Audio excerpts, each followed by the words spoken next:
লেগেছে মনে রং লেগেছে টুনি নাকি সিনেমার নায়িকা হয়েছে রং লেগেছে টুনির রং লেগেছে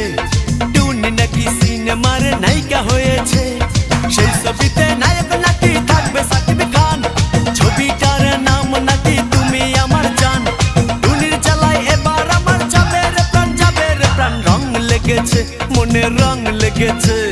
টুনি নাকি সিনেমার নায়িকা হয়েছে